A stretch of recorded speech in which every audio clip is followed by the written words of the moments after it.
Hey, so I have an experimental project here, and I have a dummy e-commerce store with some dummy data.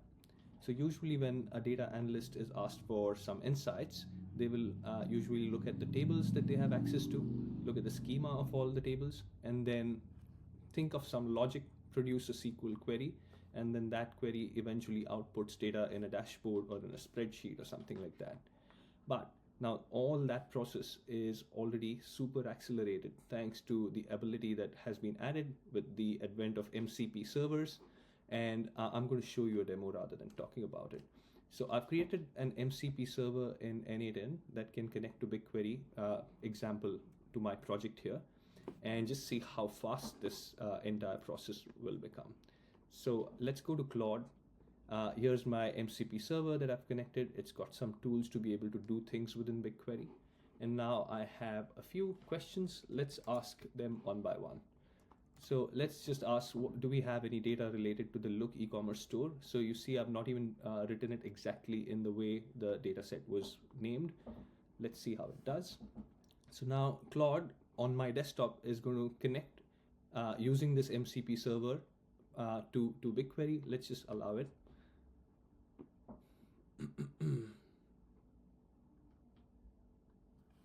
So you see, I didn't even give it the right name, but it understood that the name could be different. And now it's looking at, yes, it found a data set called the Look e-commerce. And it's also looked at all the tables that are available. So let me just ask it, when was the last order received?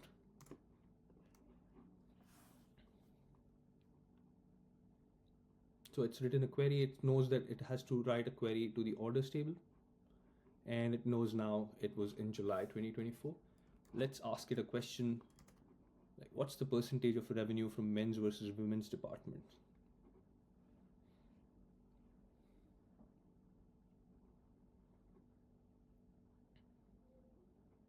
So now it sees that it can't answer this question without having more information. Step by step, it looked for what's the products table looking like, and what's the order items table looking like. And then it's produced a query here. And then it already says the men's versus women's department is so on and so forth. Now let's ask it a complex question, which is, I want to run a recency frequency analysis for my customer base. Customers having the top scores for RFM are my champion customers. Can you run the analysis and provide me a sample of my top 10 customers? I've also said that, hey, now that we know that the last order was in 2024, consider that when you're looking at recency. Otherwise, you might not find any customers in the past 1 year. So let's see how it does here. Now, this is a fairly multi-stage query because you have to do order aggregates for customers, then do another aggregation to find the percentiles, then do another aggregation to create them into segments and things like that. Usually we will have a data analyst who writes these queries, but you see it's already going in, it's created this multi-stage query. Now it's found some issues. This is not a scripted one, like every time it might run into a different issue, but the thing is that it comes up with the answer eventually, correcting its own process. So here it corrected its query because it ran into an issue. And here you go. RFM analysis with your top 10 champion customers who have the highest RFM scores.